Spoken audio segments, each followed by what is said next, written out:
بسم اللہ الرحمن الرحیم الحمدللہ رب العالمین وصلی اللہ علی محمد وآلہ الطاہرین۔ موضوع گفتگو قربانی اور ہماری اس گفتگو کا عنوان ہے حلال گوشت جانور کے وہ اجزاء یا وہ حصے کہ جن کا کھانا مکروہ ہے۔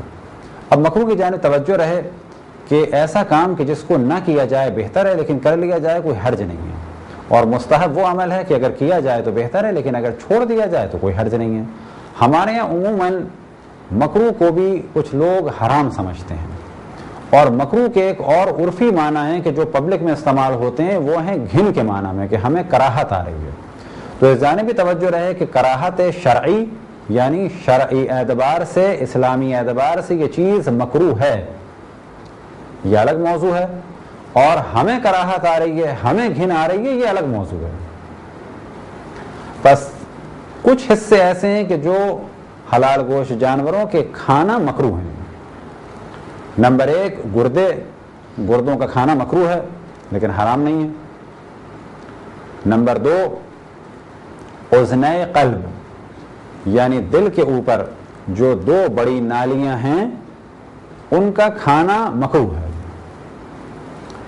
نمبر 3 اوداج اربع یعنی جن 4 رگوں کو ذبح کرتے ہوئے کاٹا جاتا ہے، یعنی کھانے کی نالی، سانس کی نالی، اور اسی طرح سے 2 اس کے ارد گرد بڑی خون کی نالیاں، انہیں کھانا حرام نہیں ہے بلکہ مکروہ ہے۔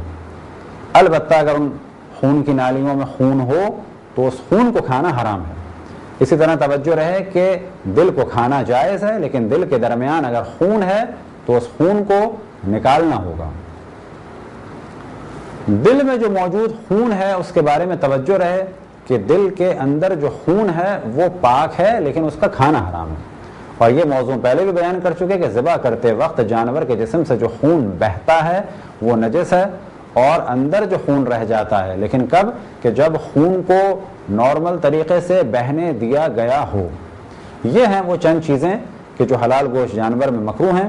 ان کے علاوہ اگر کسی کو کسی چیز کے کھانے سے گھن آئے تو وہ یہ کہہ سکتا ہے کہ مجھے کراہت آ رہی ہے، یعنی مجھے گھن آ رہی ہے، لیکن وہ یہ نہیں کہہ سکتا کہ یہ چیز شرعی اعتبار سے مکروہ ہے۔ مثال کے طور پہ اوجڑی کچھ لوگ کھاتے ہیں، کچھ نہیں کھاتے، کچھ گھن آتی ہے، کچھ لوگوں کو گھن آتی ہے، لیکن وہ یہ نہیں کہہ سکتے کہ یہ اسلام میں مکروہ ہے۔ گردوں سے لوگوں کو گھن نہیں آتی لیکن وہ مکروہ ہیں۔